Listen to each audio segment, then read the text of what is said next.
Yeah, anyway, so we've finished lunch, we're just getting fuel, now we're on our way back south. This bike though, I was going to tell everybody about something that I forgot about. Oh yeah, fuel. It has an anti-knock sensor built in, so even if you do get crappy gas in the middle of nowhere, it'll change its timing so you won't damage your motor. How cool is that?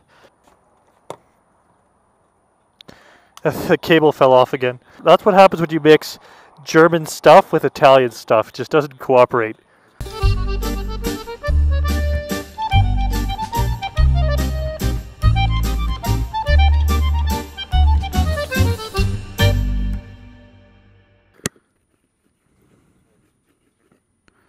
Alright, on the way from Jasper. Bye Jasper, we're heading back south.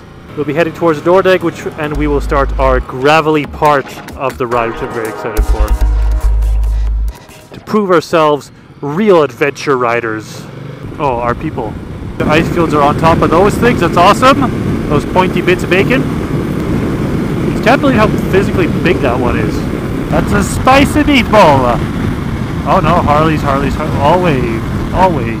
It was very half-assed on his part, but he still did. Yeah, come on. Put some effort into it. Cool. Wow, though. Just wow. We'll have to Google how high Parker Ridge is. Or Parker Ridge Pass, or whatever this is called. There's some kind of giant nipple up there. I don't know if it's a cabin or just a rock protruding on the mountain on the left side. That one over there. I'm going to play with it. Although I'm looking at these igneous rocks on the right side, because that means volcano and bubbly from what I remember, in grade 4 geology. Pretty sure it's igneous, or maybe that's Enrique Iglesias. I think I got those two mixed up. You can see this region was subject to severe tectonic forces. Look how the rocks are all pointy in different directions and stuff in the thing. Clash of the Titans was filmed right here actually. The only time this ever happens in Canada if there's some kind of gopher at the side of the road. Oh, there's a bear just chilling right there. Welcome to Canada. That's the third one I've seen this year, actually. Yeah. Wow, that water level is so low. Oh, we could go down on... Want to go onto the lake? Yes, I do. Dude, this is so freaking cool. This is surreal.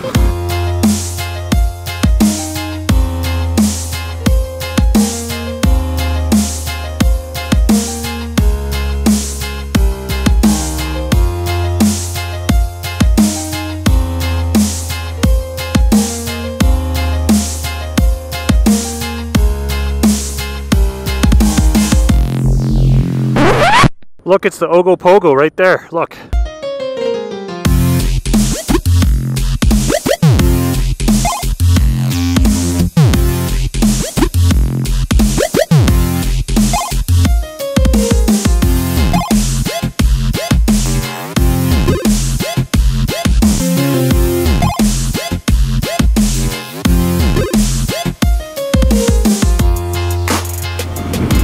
Five Lake, guys, is just sensational. We've been riding past it for the last 5-10 minutes, including our little bit of lake bed entertainment there. That was just fantastic. Thanks, Multi. Good job.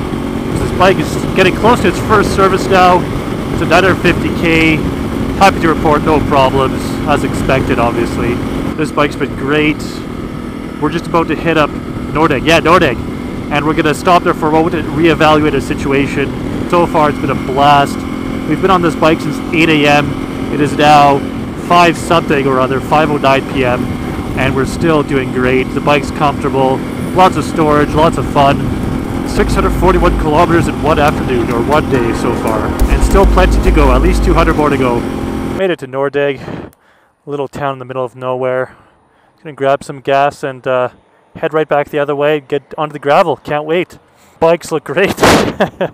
Chains look savage, everything's dirty and covered in shit. Man, this is the way the biking's meant to be.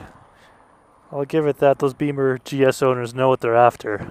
It's a shame they never actually do it. So I guess my final thoughts on the bikes are, if I was to have just one bike, I would probably take the S Touring, as it's a better all-arounder, easier in town, a little bit better in the twisties. But if I was adding a second bike to my garage, it'd be this one, just because it has more fuel range, better for touring, and just it could do a little bit of this too. So there you go, DSG verdict. Which one did I buy? Probably the Pikes Peak still, just because they took a practical bike, made it impractical, then charged you $2,000 extra for it. Just shut up and take my money.